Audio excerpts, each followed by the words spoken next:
Good morning, good afternoon, good evening, good people. Justin Gates here, aka Brother Juice with the Business Brother Podcast. And today in the studio with us today is Dr. Austin Strickland from the Halo Method. Is that correct? Absolutely. All right. And here in Wilmington, a recent transplant to Wilmington. Where did you come from?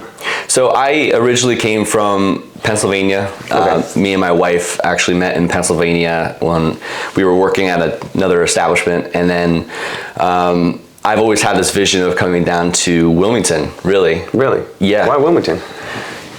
You know, it's a long story, but about 5 or 6 years ago, I was in chiropractic college, and one of the first things you do is get to understand, all right, where do you want to practice? You know, you want to make sure that wherever you practice, you have a competitive advantage, or you just want to know your market before you get down there. So, to be honest, at that point, I didn't know much about Wilmington, you know, but it looked really good on the map for some reason. And I was like, you know what? I love that area.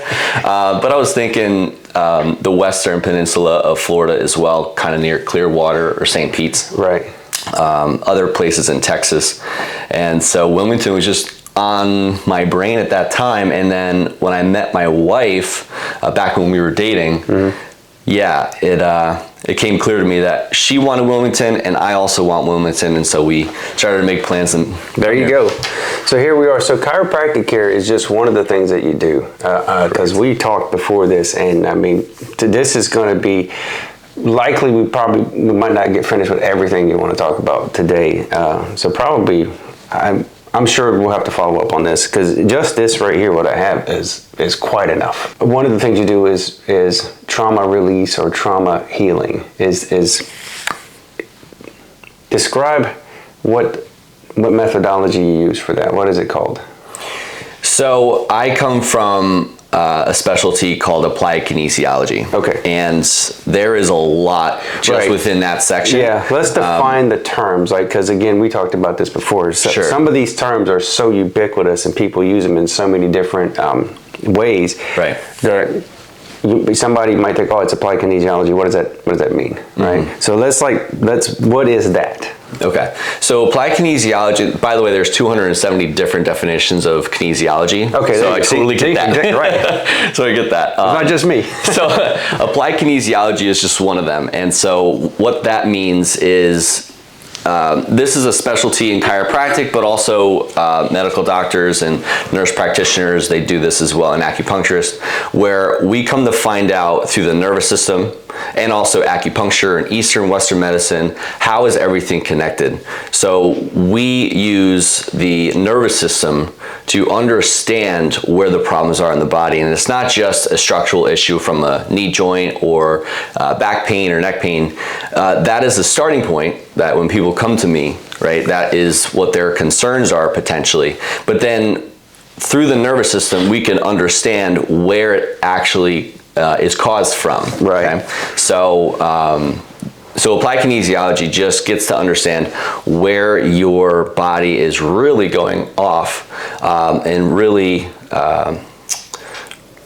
I guess, causing the main issues from, let's just say, the knee pain, the neck pain, back pain, but it could also be gallbladder issues. Right. It could also be headaches and migraines, thyroid issues. It could be constipation, diarrhea. It could be Crohn's disease. It could be anything really in the body, and you take that complaint and you get to work on where does the nerves, the nervous system, where does the problem really lie? Right. So the pain is the expression. It's like it's the symptom. The pain says, hey, this is thing here, but tracing it back to the root cause is, because we talked about root causes, right? I mean, and I just had a conversation with my son about something else, and it's like you can have a headache, right, and you take some aspirin. Well, the aspirin just gets rid of the symptom, right? But ultimately, if you don't address that root cause of what gave you the headache in the first place, it's going to come back. I made the example of a splinter in your foot, right? You can have a splinter in your foot. It's going to cause you discomfort. But you can take some painkillers, but until you pull that splinter out, you're still going to have the same problem, right? What are the trauma patterns? What are trauma patterns? How do they silently control our behaviors and decisions without us realizing it?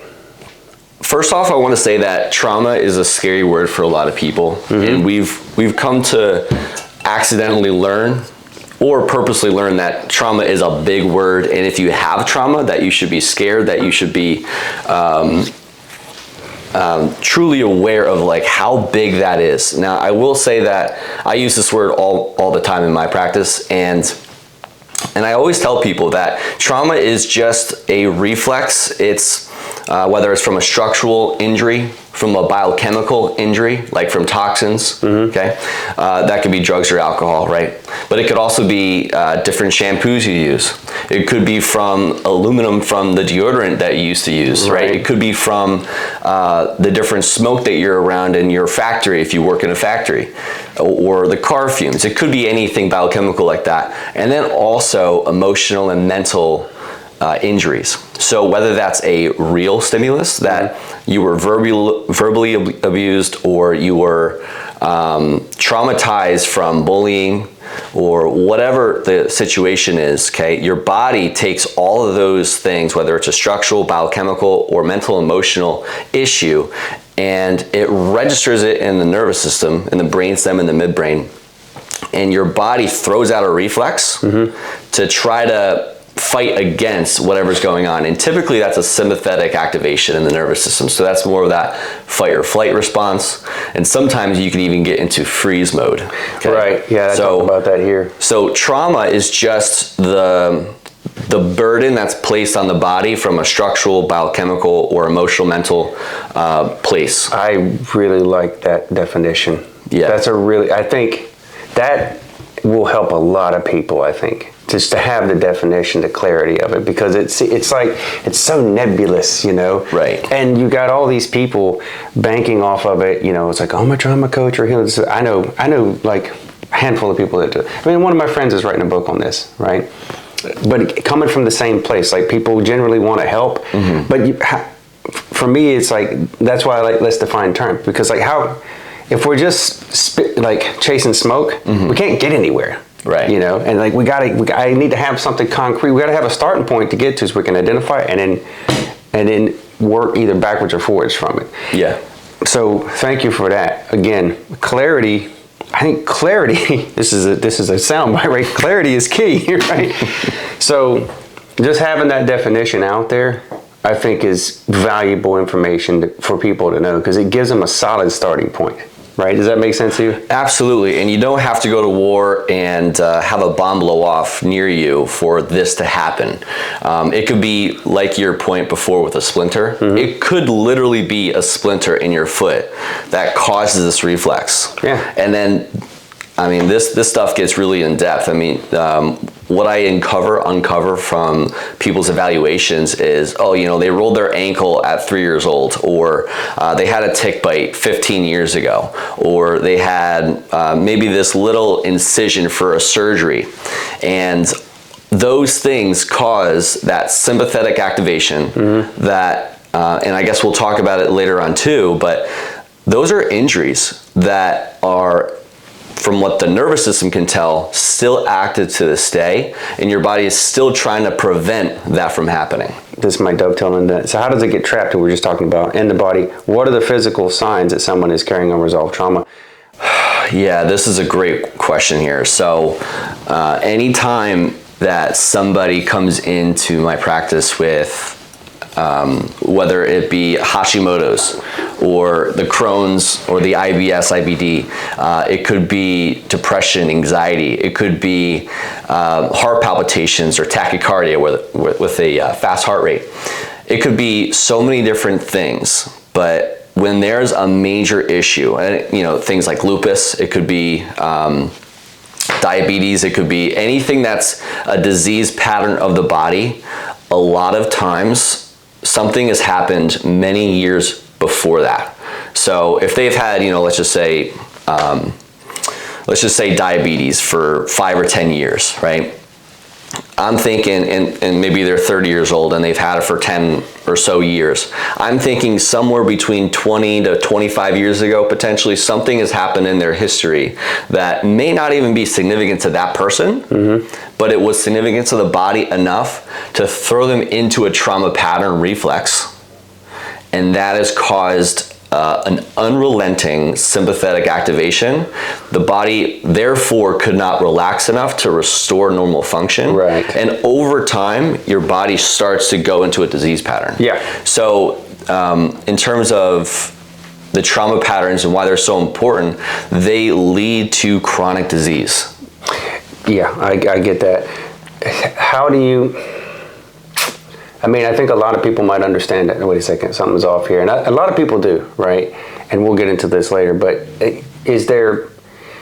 What can people do that's like the lowest hanging fruit that they can do themselves to try to maybe understand that this is a trauma pattern reflex? Because that was a good description of what a trauma pattern reflex is. And again, anybody in the space that's researching this or aware of it will know those terms.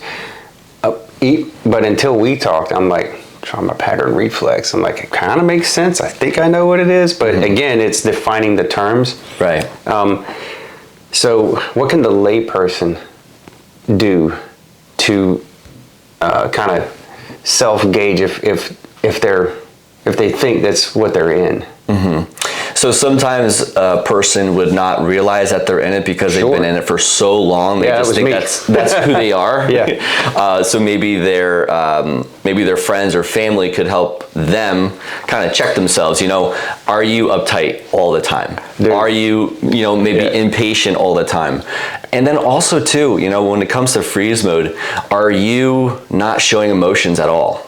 Okay. Yeah. So just this alone, a lot of people who are in freeze mode, it's like that fainting goat syndrome. Okay. They get that stimulus that causes that reaction, and then they freeze, and they literally cannot move their face. They can't smile as big. They can't raise their eyebrows even at all sometimes. Right. So when you get someone that doesn't that doesn't show emotions, that is locked down, that you can't ever talk to that person, especially teenagers, right? They're going through it. It's a battleground in the middle school, high school realm.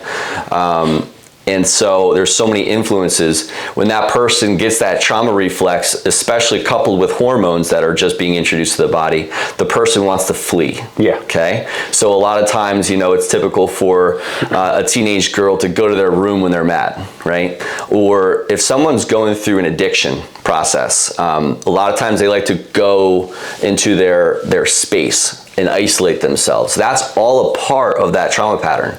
So it's the body's reaction that you literally cannot necessarily control. You could try as much as you can, but there's a lot of neurology behind the brainstem, which is all about survival and all about reproduction, the breath rate, the heart rate, and everything that you need to survive. So it's very hard to override that process, even with your frontal lobe, even with your cortical thinking. So your body will flee, your body will like to engage, like in impatience, or like to, let's just duke it out right now. Let's just talk about it. Maybe it's in conversation, maybe it's in a heated conversation. So that stuff really manifests through, is this response in conversation normal, abnormal? And I gotta tell you that there's so many people living in this trauma pattern that it's ubiquitous, okay? What's the difference between a trauma reflex and a normal stress response, right? And a real life example? Because again, they could be hard to tell. Is there a definable difference between the two, and how do you tell? Absolutely. So, sometimes the best example is found in babies. So, it's the baby, 6 months old, a year old, and they haven't necessarily learned all of the reflexes or the things to be scared for yet. So maybe the mother or the parents are scared of spiders. Right. That's me. But the baby would just walk up to it and it's curious, it's just like poking at it, and you're like, don't do that, right? Yeah. So over time, as baby gets into toddler and then from there into the rest of their life, they start to learn that some things I should be scared of, even though not necessarily it didn't hurt me or anything. Those instances in the body, in the baby's life and in the body, they learn that. They may not be aware that it happened, that the parents said, oh, don't do that, or don't do this, or they were really adamant and angry at this particular thing. The baby didn't learn that. It wasn't instinctual. So when you look at a baby that was not necessarily programmed yet, right? That's how you can kind of tell, well, maybe I'm overreacting, okay? Or maybe this is a learned response. So that's a good way of understanding it. Now, babies are also only emotional brain.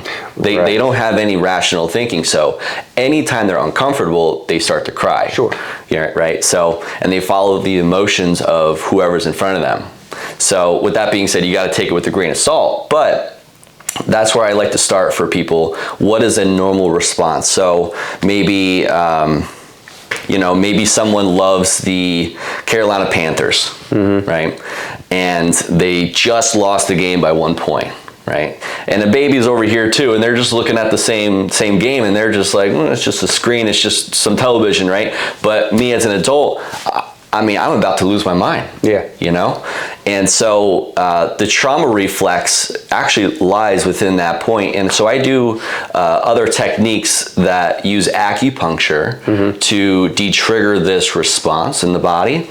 And so when we do a before and after in that same instance, it's amazing what what we can uncover in the session, okay, where it traces back to. And yes, we could trace it back in time with where that type of habitual behavior started, right, and then de-trigger it. And when we get that person in the same reflex, it's amazing how less responsive they are, or in an extreme way they are. Right. Yeah. So they can control their response better, because it's like it's you have stimulus and you have response, and in between time is the stuff that you can control. Right. Or as a fully functioning adult, it should behoove you to control that response so you don't over respond. Yeah, absolutely. So and that goes into a lot of different things too. So when that response happens, it is a electrical loop that happens in the brain.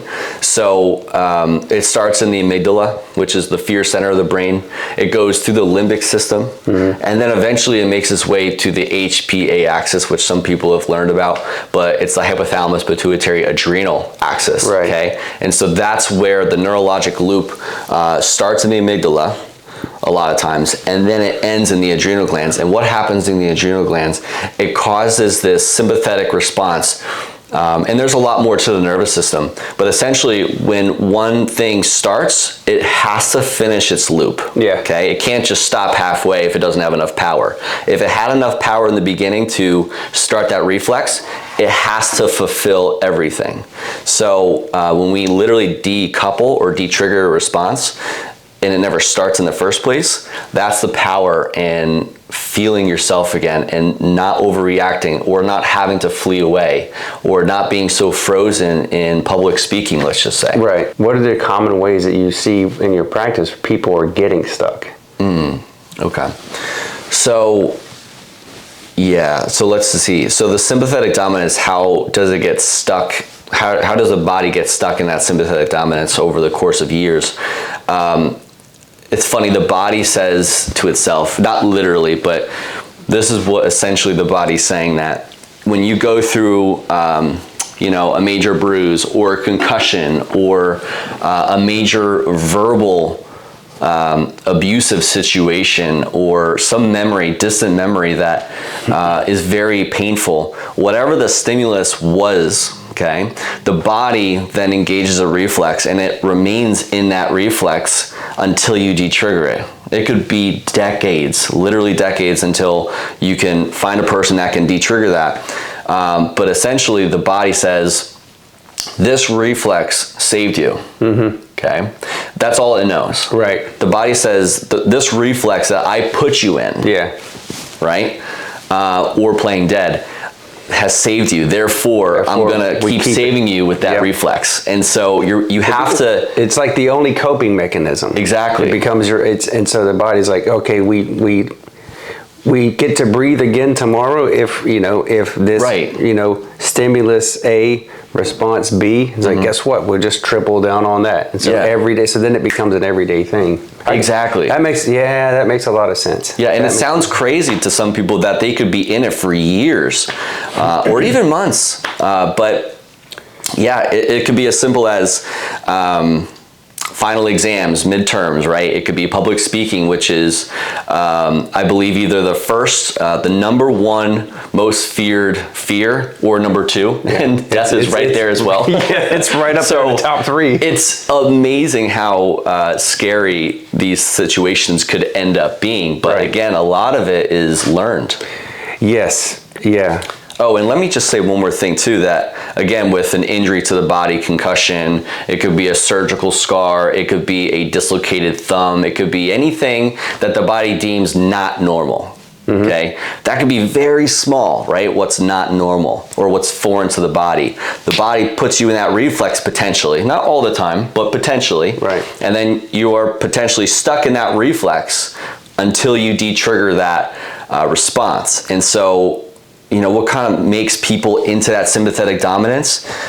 Just the answer right there. It's the surgical the scar that you didn't think did anything, right? Oh, just, you know, I need to take my gallbladder out. You know, oh, I need to take my appendix out, or hysterectomy, or whatever. Oh, you know, I just had fill in the blank, right? And you didn't think anything of it. And of course you wouldn't think anything of it, because this is very complicated stuff, and you wouldn't necessarily know these things unless you knew from this video. Or unless you get that nagging feeling that something is still not right.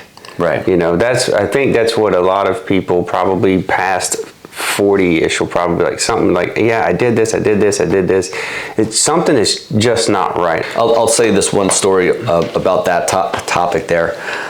There was this guy that I used to see in the clinic I was in. He was 78 years old, but he could not get treated by a male physician ever. As soon as they entered the room, his whole body came into a reflex, okay? The reason that happened, you know, he was telling some other women or female practitioners, was that at around 3 years old, his dad almost killed him just because he was sick of being a dad, and he didn't want a son anymore. And that might be hard to hear for some of the viewers with this, and so sorry about that, but yeah, this is a reality for some people. And so his body said, you know what, I just either have to play dead or really have to flee away, right? Because that's that reflex of, I can't be here right now, you can't come in the room right now, because I'm in an immediate state of fear and danger and possibly death. So that was his reality for 75 years of his life. Wow. Okay.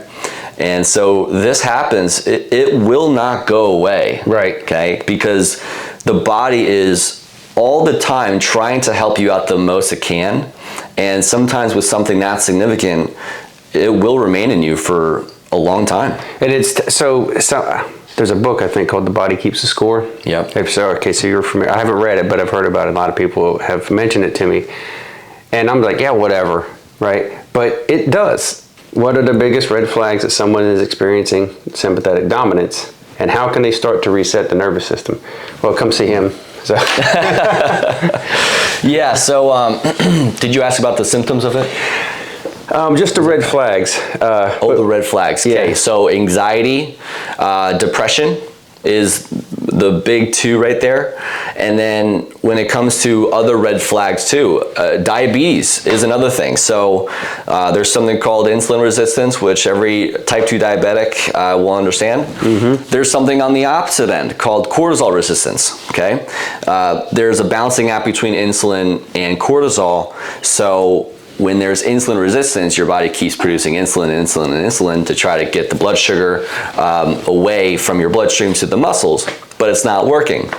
So your body eventually gets tired and inflamed from that process, and then your body secondarily says, okay, now I need cortisol, because cortisol is supposed to be your natural anti-inflammation. It's supposed to be Advil for you, okay? But your body over time learns that this stuff isn't working because you're in chronic stress, because of the sympathetic dominance, okay? Right. So the sympathetic dominance is this loop is continually engaged from the amygdala, the fear center, goes all the way down to the adrenal glands, and then cortisol gets pumped out. Well, if your body gets used to cortisol all the time, it's not going to do its job anymore, okay? And so cortisol puts more sugar into the bloodstream. That's what it's designed to do. It's supposed to create blood sugar from the liver. It's supposed to bring sugar from every source, including your own muscle. So your body then says, okay, now we have too high of sugar, but you're still in this fear cycle from the sympathetic dominance. And so what I'm explaining to you is that the reason that some people might get diabetes is because of the sympathetic dominance. Okay, so that's just one aspect to it. And then you can talk about the immune system.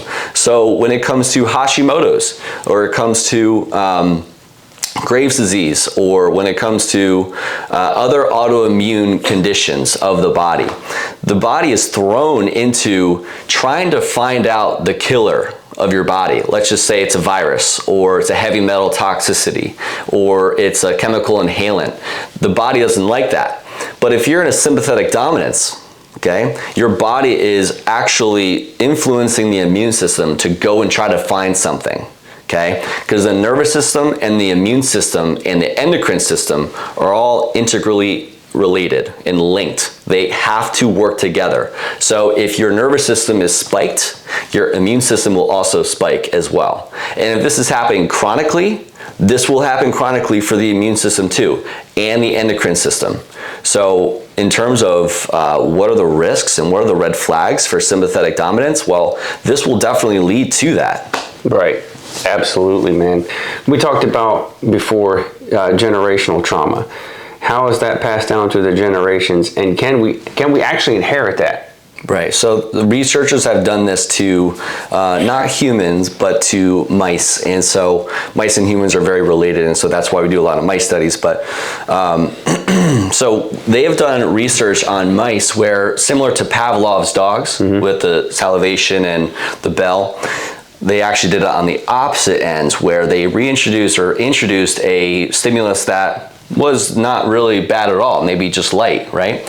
But they shocked the mice, okay? And they did it over and over and over again. And so the mice now learned that that light is a bad thing, okay?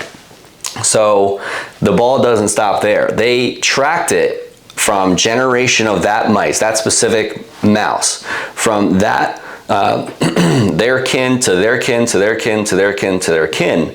And they tracked it all the way down to 6 generations later. Wow. That no mice has ever had that shock with that light. Yeah. But every time they saw that light, the same response happened. They started to freak out. They emitted the same neurologic responses as if they had that taser or that shock implemented at the time of light. That's crazy. Yeah, 6. That's crazy, man. I mean, if that's, let's just say we apply that to, human beings. Good grief. No wonder everybody's messed up. Right. So if it's the same thing for humans, I mean, we're talking 6 generations ago. This is certainly back in the 1800s. Yeah, well, but they had theirs from the 6 generations before. I mean, it's like, good grief. You can go as far back as you want. Something happened. Wow, that's crazy. Dude. And so, you talk about generational trauma, you talk about generational curses even. Yeah. Right? Yeah. I mean, that even says it in the Bible too.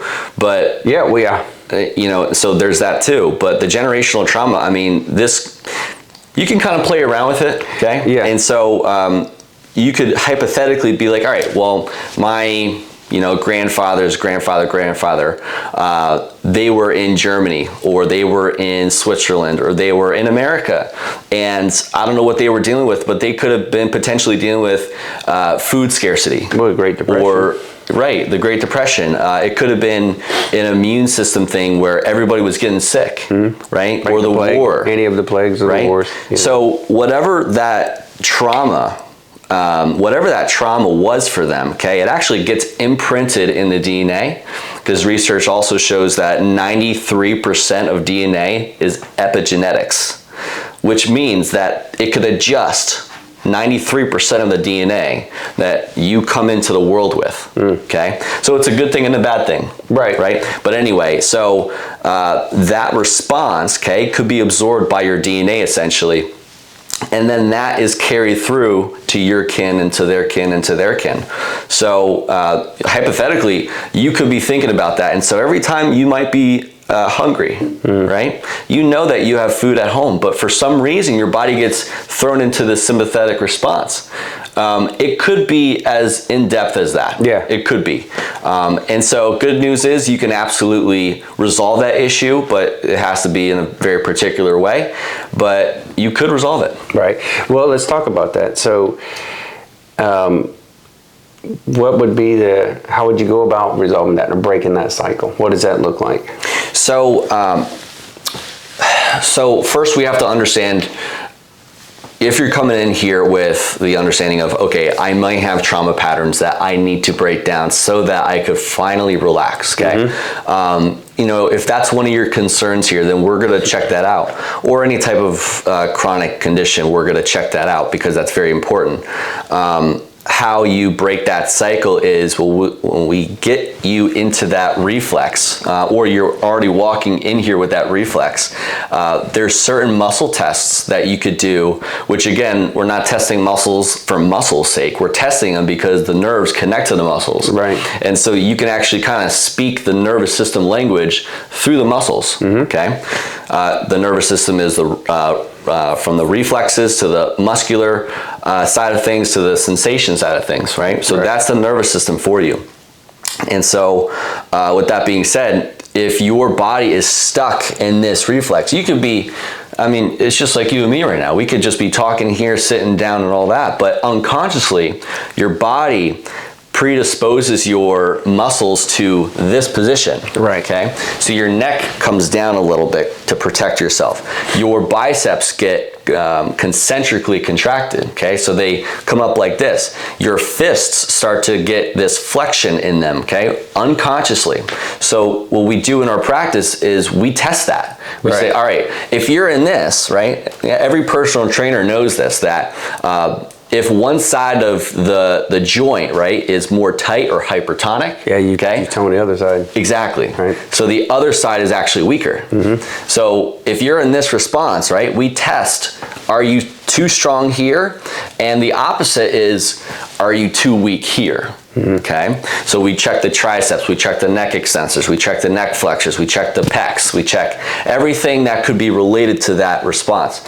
And then based off of that, there's reflexes in the body that when that nervous system finally breaks because I just held your emotional reflex points, or let's just say we touched a scar, okay? It could be as simple as that. We touch a scar and we do the same test and all of a sudden your body starts to relax. Well, that's related to the sympathetic dominance. And if it's related to it and we break that down, we de-trigger that response from that scar or from the emotional reflexes, then yeah, you're on your way to de-triggering that. And so we do that in a much more complicated way. Right, but, that's essentially what we do. Yeah, it's hard to give a simple answer to a complex question. So Right. I get it. And I knew this coming into this today. I was like, this is going to be it's very informational heavy here. Right. So even though we're just kind of skimming the surface here, you have to go deeper. This is why we do stuff like this, right? Because it's hard you can't do this on a YouTube short or Instagram reel, you know. You have to have some time to develop these answers and the responses, because they're not just topical. You're talking, dude who's 78 years old, who's had this response for 75 years. I was mad for 4 years in a row, and everybody's like, "Why are you so mad?" I'm not mad. Yeah, So it takes time, and you can't, it takes time.